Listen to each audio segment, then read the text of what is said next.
Jóvenes, buenos días.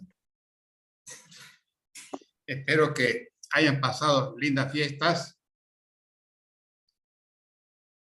Fiestas de Nochebuena, fiestas de Navidad, fiestas de fin de año y fiestas de Año Nuevo. Les deseo a todas y a todos ustedes que este año 2022 les traiga dicha, felicidad, prosperidad y buena salud para que puedan asistir a mis clases, jóvenes, y a las clases de todos los profesores.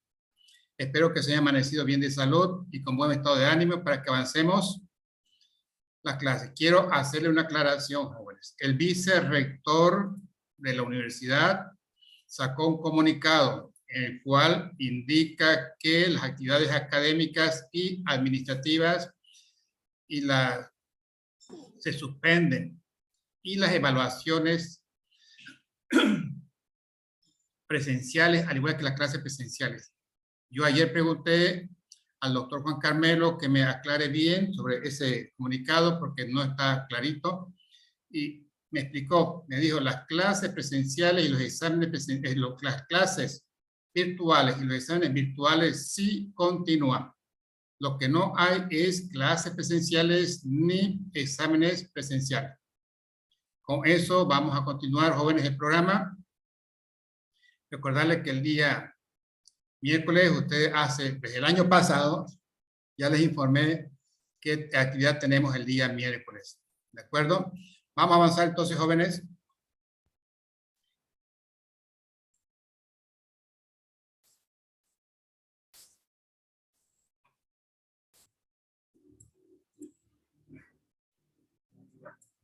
Bien, jóvenes. Como el programa indica, medicina, como es veterinaria. Medicina veterinaria es la carrera. ¿Ya? O sea que el programa que estamos llevando es de histología 2, pero comparativa entre mamíferos y aves. Y ya hemos hablado del sistema urinario de los mamíferos. Ahora vamos a hablar del sistema urinario de las aves. Le expliqué por qué nosotros le damos importancia a las aves. Porque Santa Cruz es el departamento número 1 en producir huevo, en producir carne de pollo, ¿ya? Principalmente, y producir reproductoras de aves. Entonces, es el primer departamento que produce todo lo que es pollo, carne de ave, etcétera, etcétera, de las gallinas. Bien. Entonces, vamos a hablar del aparato urinario de las aves. Está constituido por 2 riñones grandes, situados simétricamente a cada lado de la columna vertebral. La orina es recogida por los uréteres que desembocan directamente en el urodeum. El urodeum es una porción, una dilatación del intestino grueso, del recto, y la cual recibe el nombre de cloaca y está representado por 3 regiones. Coprodeum, que recibe o recepciona las heces fecales. El urodeum, en este caso, recepciona el orine. Y el proctodeum, la tercera región. Entonces, dice, la orina es recogida por los uréteres que desembocan directamente en el urodeum, o sea, en la cloaca. No posee vejiga urinaria ni uretra. El riñón, sus características macroscópicas. El riñón es alargado e irregular, de color marrón oscuro y de ubicación retroperitoneal. Están situados dorsalmente en la cavidad y miden aproximadamente 6 centímetros de largo por 1.5 centímetros de ancho y 1 centímetro de espesor. El extremo craneal 132 de cada riñón se encuentra por detrás de los pulmones entre la sexta y séptima vértebra torácica. El riñón se halla estrechamente relacionado con los huesos de la pelvis. Ventralmente presenta 3 lóbulos. Cada riñón presenta 3 lóbulos. Y también estos lóbulos tienen pseudolóbulos o regiones, que no son lóbulos anatómicos, sino modificaciones impuestas por el riñón o los vasos zonales. Estas divisiones se denominan región craneal, región medial y región caudal. Nos estamos refiriendo anatómicamente. El riñón es alargado y está representado por 3 lóbulos. Y estos lóbulos reciben lóbulo de la región craneal, lóbulo medial y lóbulo caudal. La línea de marcación que separa la porción craneal y media está ocupada por la arteria femoral. El surco demarcatorio de la porción media y caudal está ocupada por la arteria ciática. Otros vasos relacionados con la superficie ventral del riñón son la vena porta renal, la renal y la ilíaca externa. La vena porta renal está ubicada en el encuentro entre las venas porta renal, la vena renal, la ilíaca externa. Estamos hablando de 3. Tenemos la vena porta, la vena renal y la ilíaca externa. Además de lo dicho, es posible observar sobre la superficie renal pequeñas áreas poligonales que representan los bordes de los lóbulos renales. El lóbulo renal es la unidad básica de riñón visible a simple vista en la superficie renal. Está compuesta por la corteza y médula, siendo esta central y la corteza periférica, aunque se adentra en la médula. La corteza se adentra hacia la médula. En consecuencia, el límite entre ambos no es muy manifiesto, o sea, no es muy notorio. Periféricamente, el lóbulo está limitado por las venas interlobulares, que son ramas de la vena renal, que es a nivel superficial y se ramifican y forman las venas estrelladas. Durante su recorrido, las venas interlobulares dan numerosas ramas que forman el sistema peritubular, que lleva la sangre en íntimo contacto con los tubos, hasta la vena central o intralobular. Los túbulos colectores corticales o perilobulares encierran al lóbulo en forma análoga a la duela de madera de un barril. En estos túbulos colectores drenan los segmentos terminales del nefrón. Vamos a entrar a la parte histológica, que es la corteza. Dijimos, si realizamos un corte histológico, un corte longitudinal o transversal del riñón, de las aves, vamos a observar que a simple vista existen 2 regiones, una región superficial que recibe el nombre de corteza y una región que se adentra en la parte más interna, recibe el nombre de médula. Entonces, histológicamente vamos a ver la corteza. Los nefrones están dispuestos radialmente entre las venas inter e intralobular, con el glomérulo situado a media distancia entre ambas. En un corte vertical de un lóbulo, los glomérulos aparecen dispuestos en forma de herradura alrededor de la vena central, con la parte abierta de la herradura orientada a la superficie del riñón. En general, el tejido cortical situado entre los glomérulos y las venas interlobulares están constituidos por túbulos contorneados proximales, mientras que el área ubicado entre el glomérulo y la vena intralobular está conformado por el túbulo contorneado distal. Las arterias intralobulares se originan en la base de cada lóbulo, de las arterias extralobulares que se dividen para formar varias de estas arterias paralelas que se ubican dentro del lóbulo. Entre las venas intra e interlobulares, estas arterias interlobulares forman las arteriolas aferentes de glomérulos y las arteriolas eferentes al dejar el glomérulo se dirigen para unirse al sistema perilobular. La médula, los túbulos colectores perilobulares corticales forman en la médula haces compactos a la vez que van funcionando paulatinamente para formar una rama primaria del uréter.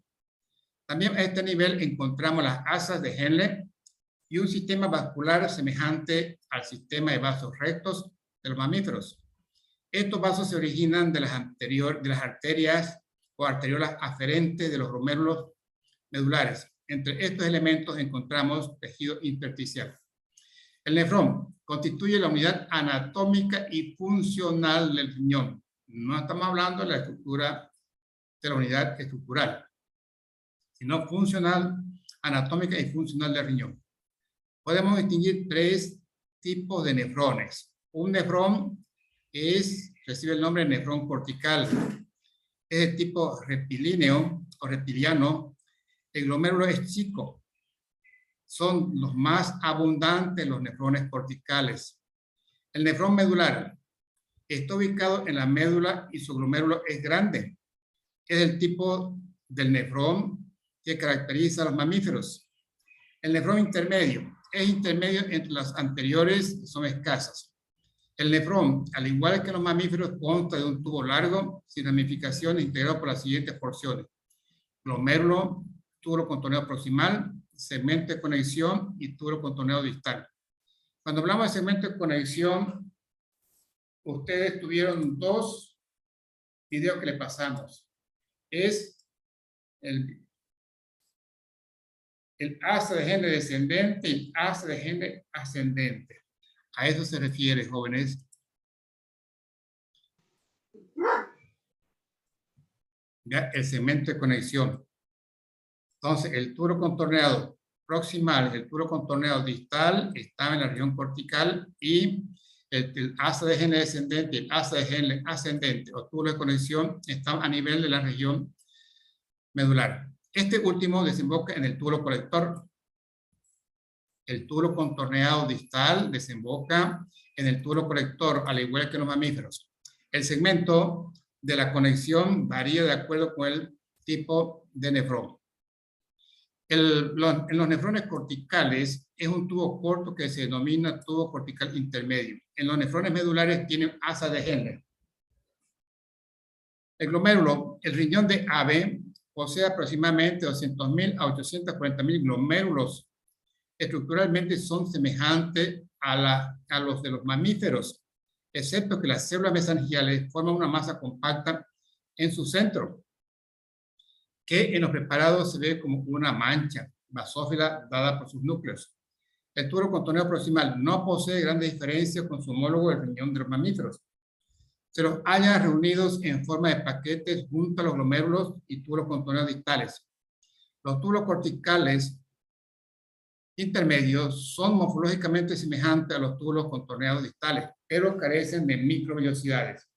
Las asas medulares o de Henle es la porción delgada y está formada por células cúbicas bajas, y la porción gruesa está revestida de células cúbicas altas con núcleo central.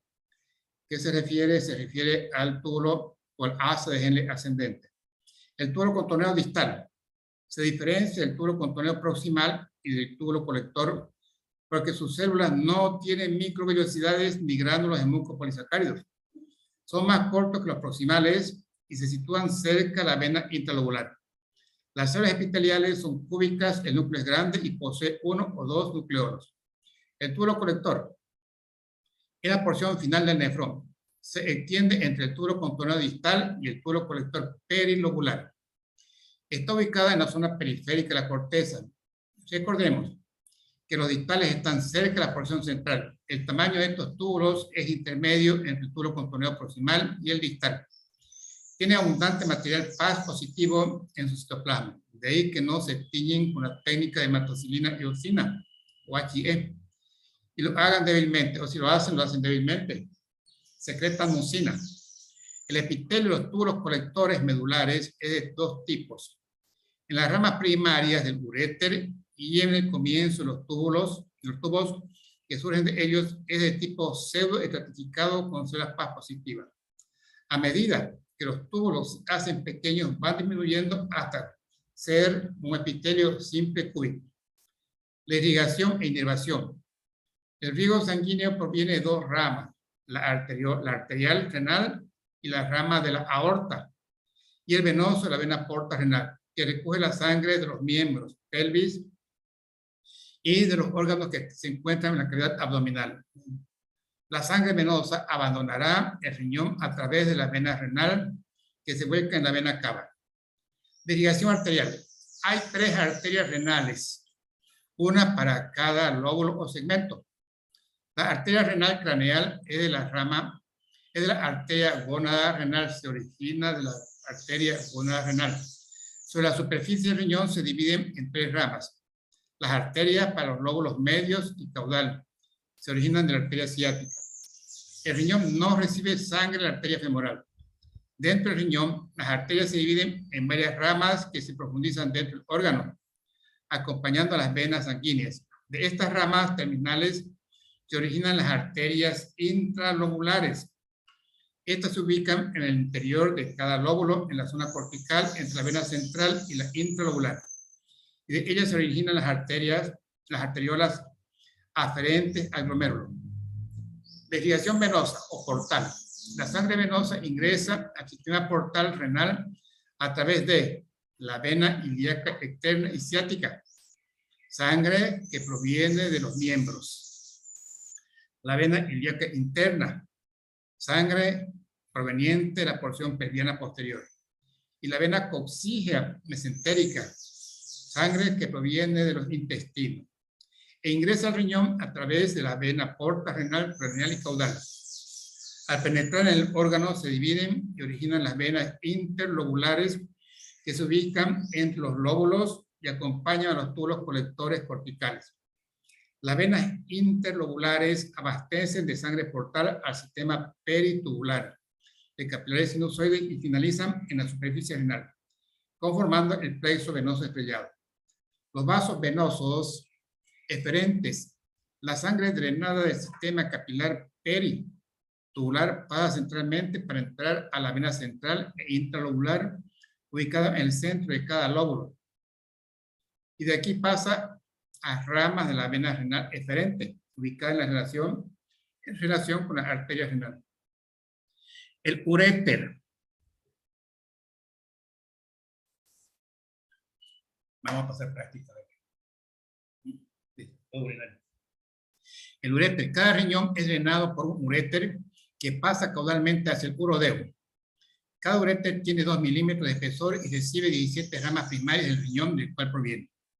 Estructura histológica. Está compuesta por 3 capas. La pared del uréter. La mucosa. Tiene un epitelio pseudoestratificado con 2 tipos de células.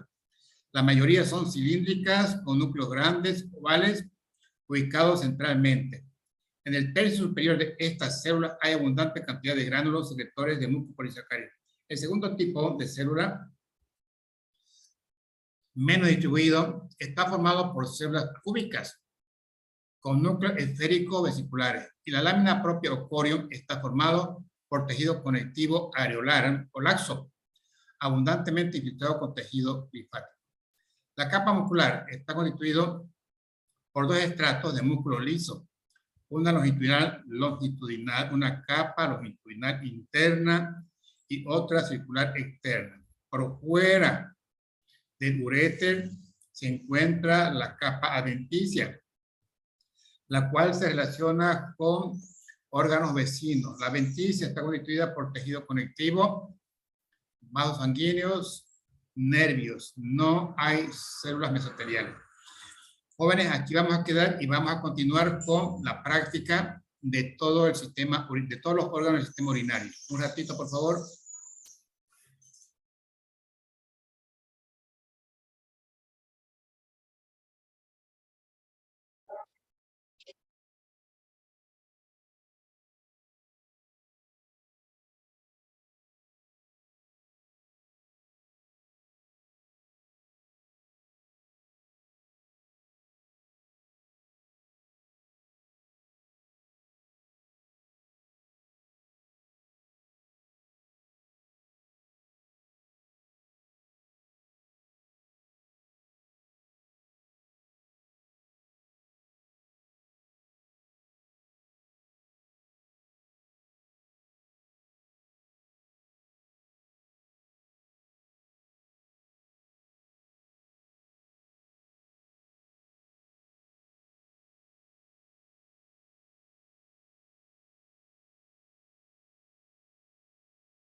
Bien, jóvenes, nuevamente nos incorporamos a las clases con la parte práctica del sistema urinario. Solamente nos quedan 2 capítulos, genitales de macho, genitales de hembra. Y con esos les voy a cumplir a ustedes, concluyendo todo el programa. Vamos a hablar, tenemos aquí, jóvenes, el corte longitudinal o transversal. Transversal de un riñón de mamífero. Vemos que la parte, bueno, aquí no vemos muy bien. Esta partecita de aquí debería ser la cápsula renal, que es muy importante, jóvenes, cuando hacemos inspección de alimentos, principalmente de carnes y de órganos en los mataderos, en los frigoríficos. Lo primero que tenemos, lo más importante es observar el riñón y ver su cápsula renal, que es bastante delgada, fina y firme, difícil de desprenderse. Aquí vemos, jóvenes, 2 coloraciones. Una coloración más oscura, que representa la parte de la corteza renal, y una parte más central de una coloración más débil, que es la parte de la región medular del riñón. Y aquí vemos esta depresión. Esta región le llamamos región cóncava y esta es la convexa. Esta región convexa que vemos aquí representa el ilio renal, que es por donde ingresa la arteria renal, emerge la vena renal y se forma aquí la pelvis renal, y de la pelvis renal se continúa el uréter. ¿Ya? En el caso de los mamíferos, superiores, por ejemplo, en el caso del bovino principalmente, no hay la dilatación en forma de embudo que viene a ser la pelvis renal, sino que directamente de este cáliz mayor sale, digamos, directamente la orina hacia el uréter, y el uréter es la que transporta la orina hacia la vejiga. Entonces, vamos a ver, aumento, pero primero.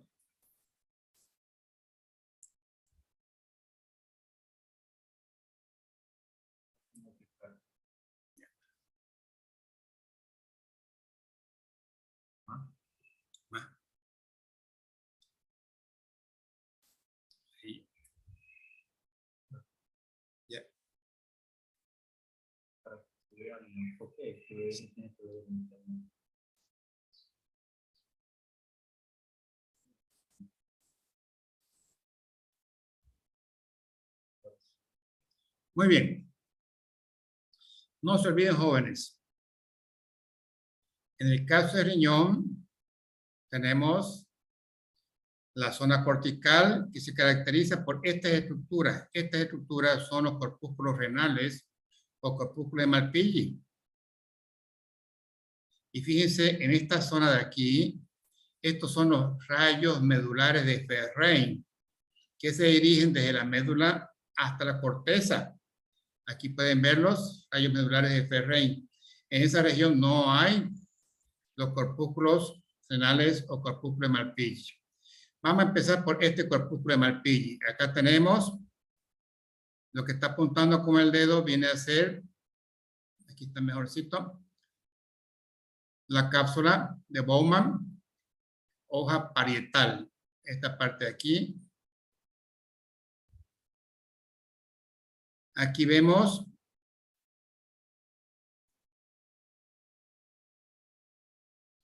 esta es la zona vascular y esta de aquí la zona urinaria. Entonces, por aquí ingresa la arteriola aferente al interior del corpúsculo Malpighi, formado por la cápsula de Bowman. Al ingresar al interior, se modifica y se ramifica en capilares sanguíneos. Y estos capilares sanguíneos constituyen a esta estructura que le llaman glomérulo renal. Y luego, nuevamente, estos capilares sanguíneos sufren una modificación y se transforman en arteriola, y es la arteriola eferente. Los glomérulos renales, esto de aquí, este es un glomérulo renal, tiene como finalidad o función fisiológica filtrar la sangre, ¿ya? Y aquí tenemos un espacio entre la cápsula de Bowman y el glomérulo, hay el espacio de Bowman, este espacio, y es ahí donde se vacía el orine, orine, y ese orine es transportado hasta aquí, y de aquí ya sale, ¿ya? A través del túbulo contorneado proximal. Luego tenemos, no se ve muy bien, para que les muestre bien, no tengo más aumento, que si no les mostraba la parte de los, para que sepan diferenciar un túbulo contorneado proximal de un medial.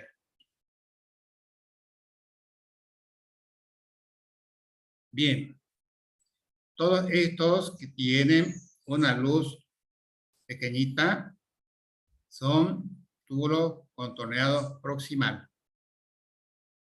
Estos que no tienen, que tienen una luz amplia, estos ya son túbulos contorneados distal.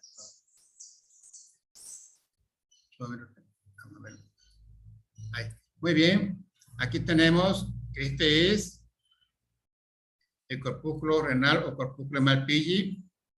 Esta es la cápsula de Bowman, un epitelio simple plano. Este es el polo vascular, donde ingresa la arteriola aferente y emerge o sale la arteriola eferente. Y constituye esta arteriola aferente, constituye el glomérulo formado por capilares sanguíneos. Estos capilares sanguíneos son los encargados de filtrar la sangre, y la basura o suciedad se la deposita en este espacio. ¿Ya?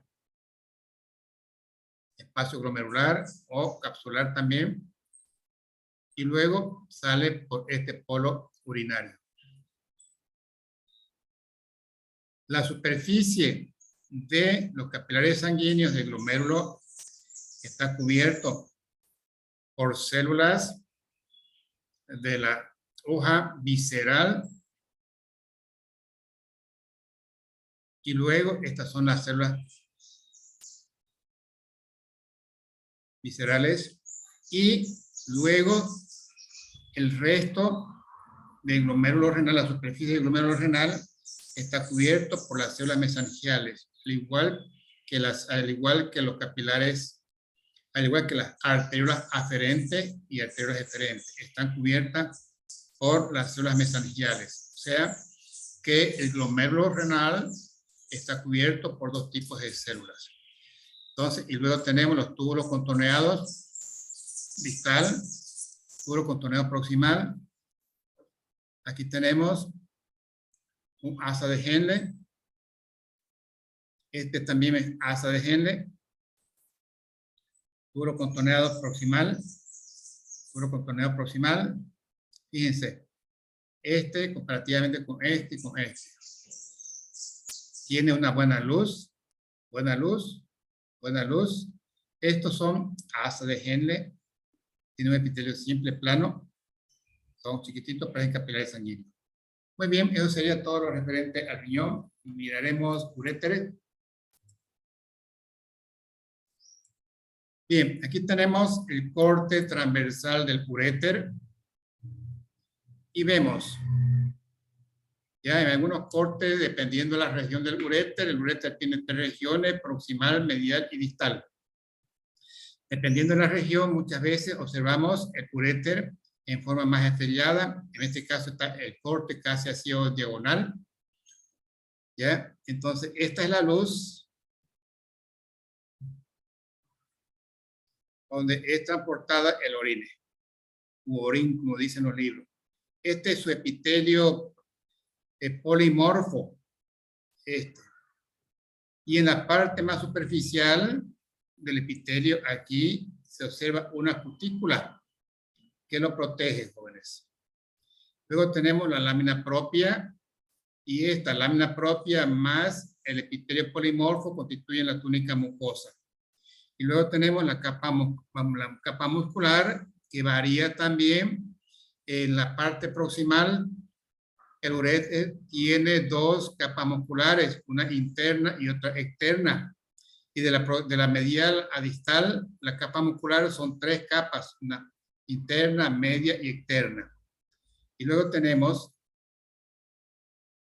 la capa, en algunas regiones tiene túnica, por ejemplo, aquí vemos una túnica adventicia. En otras regiones tiene túnica serosa. Vejiga.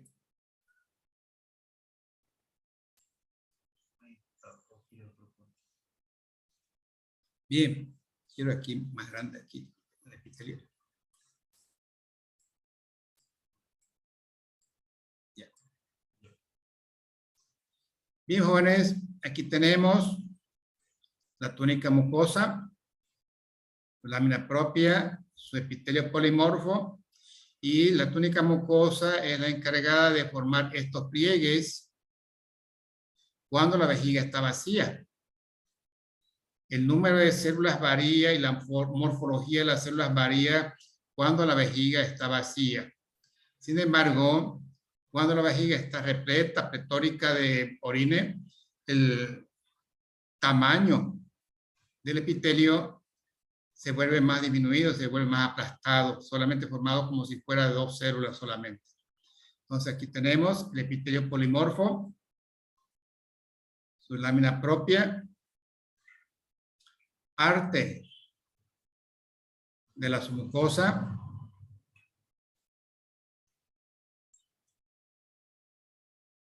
esta es la submucosa, y luego tenemos la capa muscular. Aquí tiene la capa muscular interna. Entre la capa muscular y capa muscular se encuentra tejido conectivo, como su nombre indica. Conecta un tejido con el otro tejido, en este caso fibras musculares, y permite el ingreso de vasos sanguíneos. ¿Ya? Tenemos la otra capa muscular.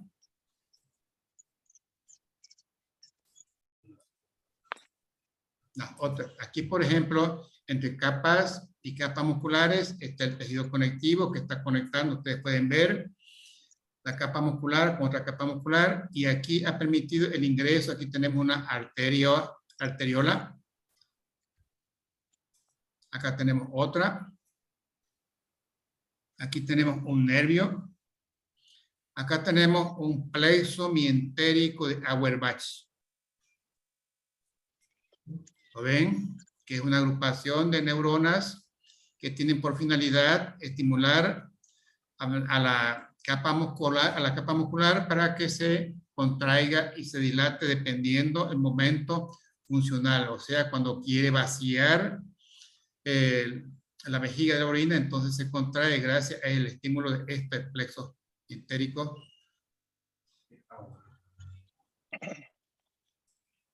Bien, y le decía que la vejiga tiene, dependiendo de la especie animal, tiene serosa y puede tener serosa en la parte dorsal y adventicia en la parte ventral. En otros animales